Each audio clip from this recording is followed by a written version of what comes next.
3-2 count. The Dragons need a strike to wrap up a playoff berth.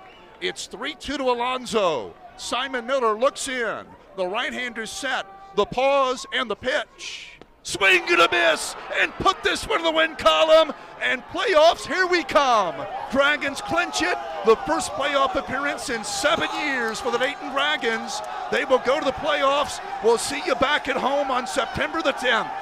It'll be a playoff year for the Dayton Dragons. All Simon Miller did today was strike out the side in order in the 9th inning, and the Dragons win this game. They have clinched the second half East Division title. The final score, Dragons 1 and the Loons nothing.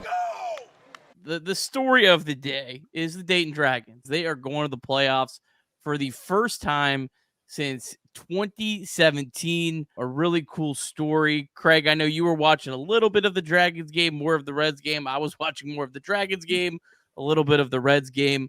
But in all seriousness, really cool for the Dragons. As mentioned, their first time since 2017. They're going to play a 3-game series against Lake County. That starts next Tuesday, September 10th. Game 1 will be in Dayton.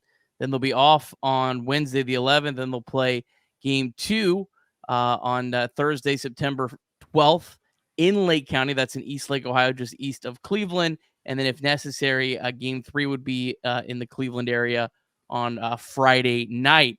Lake County, the Guardians affiliate, has Travis Bazzana on the squad. So this is going to be a really fun series. I'm looking forward to it. Trace was down at the ballpark today.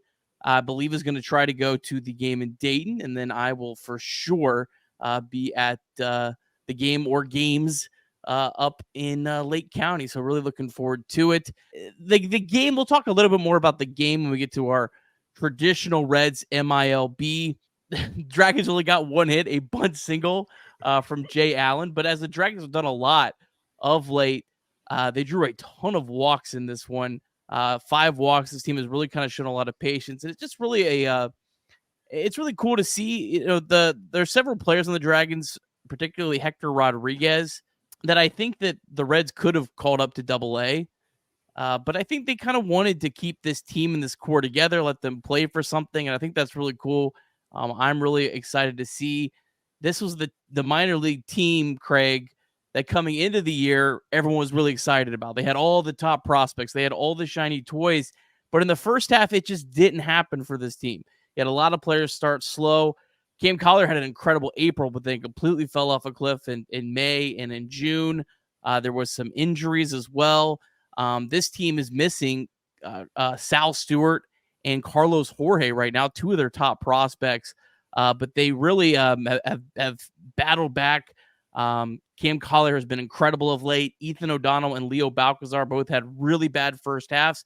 2 players that were on the Reds' top 30 prospect list when this season started, but they both fell off when the midseason update happened. And as soon as they fell off, they took off. Both of those guys have been absolutely on fire. And then Hector Rodriguez leads the Midwest League in hits. So I'm looking forward to it next week. I think it's really cool.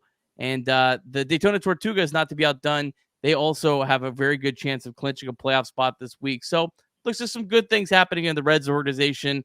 When you're having it down here in the big leagues, it's nice to see that at least the minor leagues are having some teams going to the playoffs, something that the Reds organization has not had a lot of. They have not had a lot of teams go to the playoffs. So, Craig, any initial thoughts here on the Dayton Dragons clinching a playoff spot?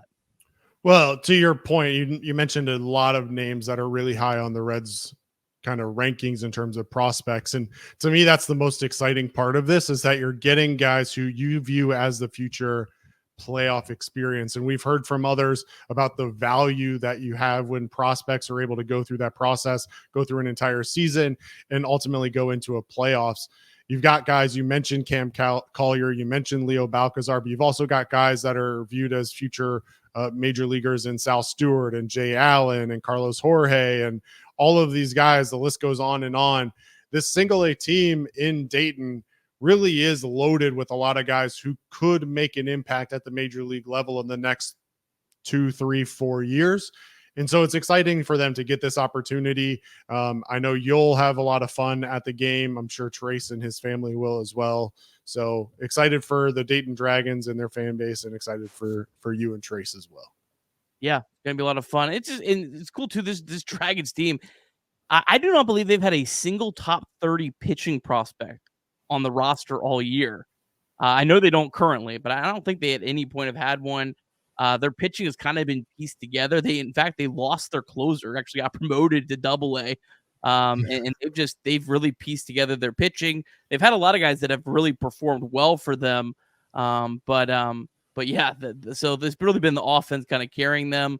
But yeah, it's gonna be really cool, really exciting.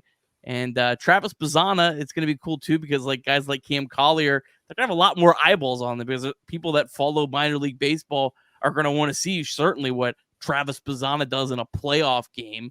So there'll be some excitements. Good chance it ends up being like the MILB free game of the day. So and we'll make sure we'll keep you posted on how you can watch it. We're gonna do post game shows, but I think our post game shows next week on the days the Dragons are probably playing are probably a little bit more about the playoff games of the Reds fighting out the string here in September, but nonetheless very exciting.